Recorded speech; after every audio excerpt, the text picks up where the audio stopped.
Le sous-préfet de l'arrondissement de Capitaine moo ñoo accompagné pour son adjoint ñoo yegg si nii ak le commandant de la sous-brigade de gendarmerie de Nganda.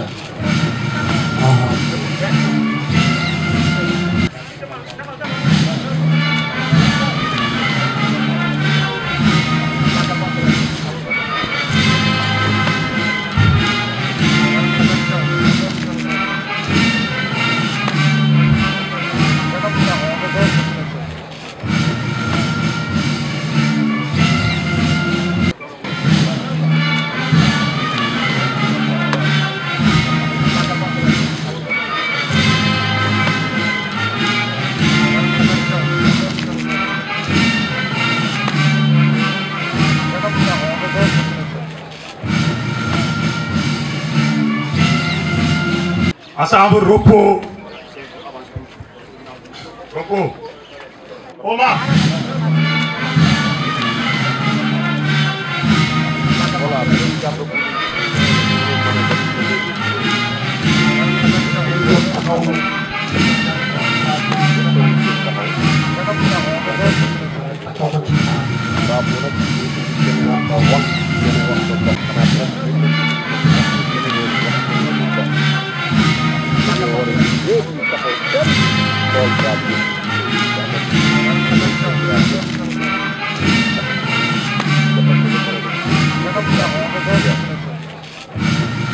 Oui, Omar, je pense qu'on est obligé d'emprunter la langue de Molière pour ne serait-ce que expliquer ce qui se passe sur le terrain. Parce que comme l'a dit Martin tantôt, on a vu deux gendarmes qui se sont succédés sur la ligne qui est tracée sur la route bitumée. Ils sont en train d'amener le drapeau et que tout le monde est debout pour respecter le drapeau parce que comme vous le savez, c'est notre devise et le drapeau est quelque chose de sacré. Et je pense que le gendarme est tout à fait à côté. Vous avez entendu le son qui accompagnait de ce drapeau et je pense que c'est quelque chose de très significatif. Peut-être je ne peux pas le commenter, mais ce qui se passe réellement, les deux gendarmes sont en face du poteau et que peut-être d'un moment à l'autre, le drapeau sera attaché et que ce drapeau, quand ça sera attaché, ça va être vraiment remonté pour que le drapeau soit vraiment en hauteur pour que les gens s'assoient et ensuite on va démarrer le défilé. Mais en tout et pour tout, je pense que la fête est belle parce que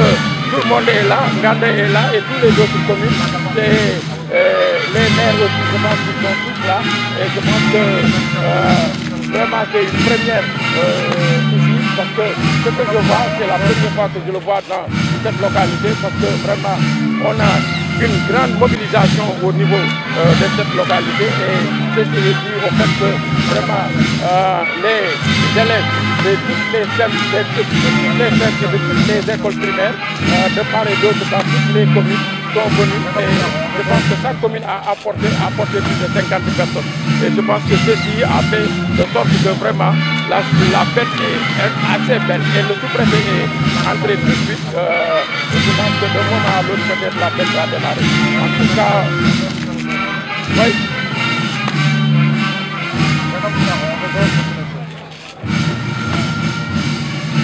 Oui, c'est ce que j'ai dit tantôt, parce que moi, ce que j'ai vu comme mobilisation, vraiment, c'est une grande mobilisation, parce que je pense que Nganda avait vraiment soif d'une mobilisation pareille. Et je pense que c'est ça qui a fait. Vous avez entendu en fond sonore l'hymne national. Et je pense que l'hymne, c'est notre hymne national. Et accompagné du drapeau. Le drapeau est en train de remonter, comme l'avait dit Mambiram lors de notre émission d'hier. Le drapeau est en train de remonter lentement, lentement. Et je pense que ceci s'accompagne avec la musique militaire et la musique de l'armée du moins, de l'hymne national. Vous m'excusez du terme, mais je pense que vraiment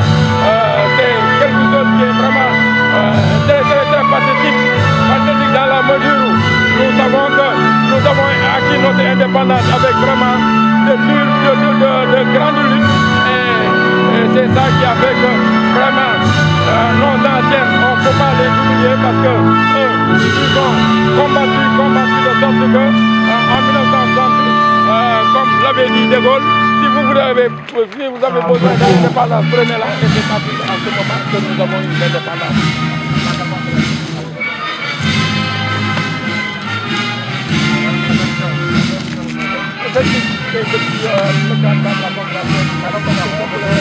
Le Mali était en confédération avec le Sénégal, mais à un certain moment, il y avait des soucis et que les gens ne pouvaient pas s'entendre et que vraiment il y avait des classements et que ce classement a causé à ce que, je ne sais pas, peut-être Mambiram peut nous éclairer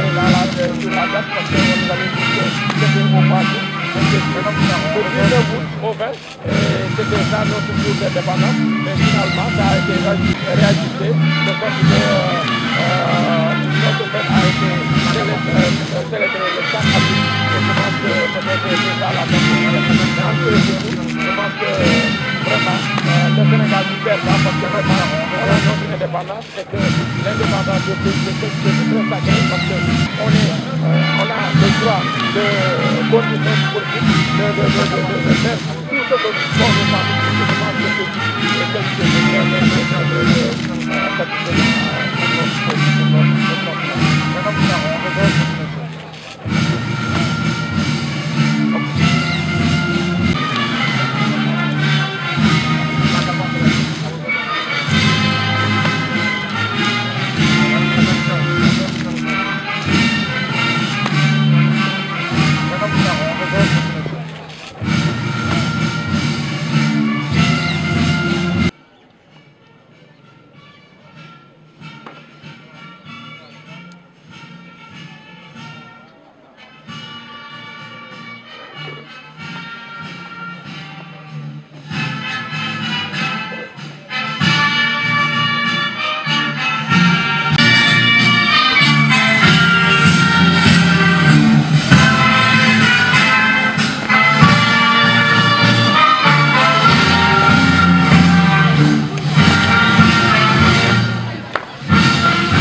ginnaaw bi ma sante nuyu tamit ñi leen toogal ci bopp gox-goxaan yi muy maire yi ñoo xam ni ñoo booloo dajaloo ni fii la ñuy defee 4 avril ren gis ngeen maire yëpp a ngi nii toog ku nekk dafa bàyyi commune am ñëw ni Nganda laa koy defee te loolu man bi ma leen ko proposé ñoom ñëpp kenn tegu ci baat ñëpp ci d'accord ni ànd nañu parce que ñoom ñëpp benn lañ donc ci loolu maa ngi leen di remercier di leen féliciter ci unité boobu ñu ànd te di ñaan yàlla unité boobu gën a sore lii ñuy def tey parce que loolu yëpp njëriñam mooy population bi ñoo koy njëriñoo bi ñu jógee ci loolu di leen xamal ni thème 4 avril bi ren ci mbiru force de défense et de sécurité la thème bi lañ ko defee parce que nguur gi li mu bëgg mooy ñun suñu armée yi suñu force de défense et de sécurité yi am seen autonomie bopp lépp ñu koy defaree fii ci Sénégal xam ni dootuñu dépendre même pour jëndi gànnaay wala leneen dañuy dem ci yeneeni réew te ci loolu la ñu tànn te ñii xalaat bi jóge ci ñoom mooy suñu gouvernants yi gëm nañ ni loolu mën na nekk te ci loolu la ñu song di def ñu ngi leen ciy sant di leen ciy gërëm parce que booy feete indépendance bi da nga moome sa bopp tey jii booy war di jàmmaarloo yar na yéex ak ñeneen war na fekk yow nga pare mais bu fekkee da ngay jàmmaarloog nit ki ba pare li ngay jàmmaarloog moom da nga koy dem jéggaani feneen mooy indépendance boobu des na donc ñu ngi leen ci sant di leen ci gërëm te di ñaan population bi ñu gën leen jàppale ci loolu di gën a jàppale suñu force de défense et de sécurité yi parce que tey jii ku ci tëdd guddi nelaw ba yàndoor ñoom ñi ngi ci àll bi taxaw ñoom ñi ngi fu ci suuf si di tëdd di def lépp pour Sénégal nekk ci jàmm kon ñi ngi leen ci sant di leen ci gërëm muy tous les secteurs nag des armées muy douane muy police muy eaux et forêt muy leneen muy sapeur pompier muy ñeneen ak ñeneen donc ñooñu nag la nguur gi ni tey jii bëgg na lépp lu ñuy jumtuwaayoo ñu amal ko seen bopp mën ko defaree fii ci Sénégal xam ni dootul cher booy dem di ko jéggaani donc loolu ñi ngi leen ciy sant parce que xam nañ coono gi ñuy daj fii suñu arrondissement bi parce que nag suñu arrondissement bi ci département de Kaffrine boo ko doon xaaj ñaar ñun ñooy moitié donc yaatu na am nañu frontière ak yeneen dëkk donc dañu sécurité bi fii lañ ko gën a soxlaa ko fépp moo tax loolu moom dañ ci sant di ci ñaan yàlla tamit suñu nguur ñu xalaat ñu sécurité bi fii war nañ ñu ci gën a jàppale pour xeex délinquance bi nekk ci diggante frontières yi pour xeex sàccum jur gi pour xeex aussi garab yi ñuy gor te teguwul ci yoon ak yeneen infraction yeneen yoo xam ne ñi ngi koy def te ñoom loolu rek leen yëkkati pour ñu aar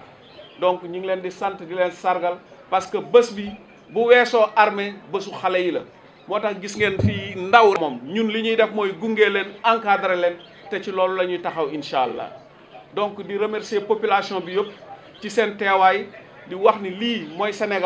Sénégal kenn mënu ko xar ñaar benn la jafe-jafe lu mu am mën nañ ko surmonter ba ëllëg ñu nekk benn te ci kaw nekkin benn boobu ci développement ci lay am